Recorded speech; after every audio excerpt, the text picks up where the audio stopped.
Bahujan Samaj party आगामी लोकसभा चुनाव में लोगों के बीच अपने घटते जनाधार को बढ़ाने के लिए अब कैडर कैंप लगाएगी, जिससे वो लोगों के बीच अपनी स्थिति मजबूत कर सके।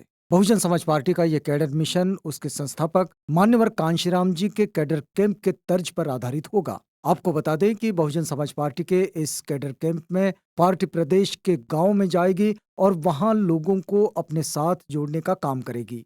इस अभियान के तहत पार्टी बिना शोर शराबे व बिना किसी दिखावे के गांव में कैंप लगाएगी। कैंप में न मंच बनेगा न तो कुर्सी लगेगी, हर कोई जमीन पर बैठेगा और लोगों को बहुजन समाज पार्टी में है सबका सम्मान का संदेश देगा, जिससे लोगों के मन में पार्टी के प्रति लगाव बढ़े।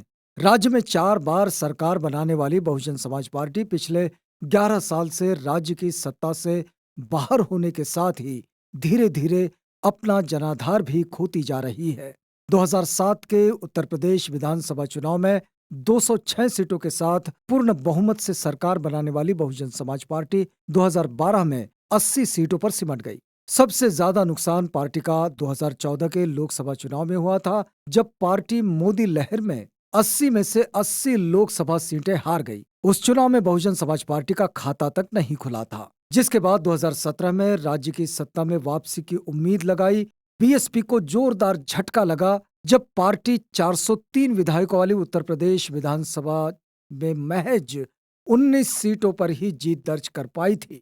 इसके बाद पार्टी ने 2019 के लोकसभा चुनाव में अपने चिर प्रतिद्वंद्वी समाजवादी पार्टी से गठबंधन कर चुनाव लड़ा और उसमें भी पार्टी को बीजेपी से मुंह की खानी पड़ी और गठबंधन के बावजूद बहुजन समाज पार्टी सिर्फ 10 लोकसभा की सीटों पर जीत दर्ज कर पाई। जिसके बाद पार्टी ने समाजवादी पार्टी से अपना गठबंधन तोड़ते हुए 2022 में उत्तर प्रदेश विधानसभा चुनाव में सभी 403 सीटों पर अकेले चुनाव लड़ा और पार्टी इतिहास की सबसे बड़ी हार को झेला। इस चुनाव में पार्टी 403 विधानसभा सीटों पर लड़ी और सिर्फ एक सीट पर जीत दर्ज कर पाई। 15 जनवरी 2023 को लखनऊ में अपने जन्मदिन के अवसर पर मीडिया से बातचीत करते हुए बहुजन समाज पार्टी के प्रमुख ने यह ऐलान किया कि आगामी चुनाव में पार्टी अकेले चुनाव लड़ेगी। वह राज्य में किसी के साथ गठबंधन नहीं करेगी। इसका बड़ा कारण यह है कि गठबंधन के बाद बहुजन समाज पार्टी का वोट तो दूसरे दल को मिलता है, लेकिन दूसरे दल का वोट बहुजन समाज पार्टी को नहीं मिलता है। इसके साथ ही पूर्व मुख्यमंत्री मायावती ने अपने पार्टी के नेताओं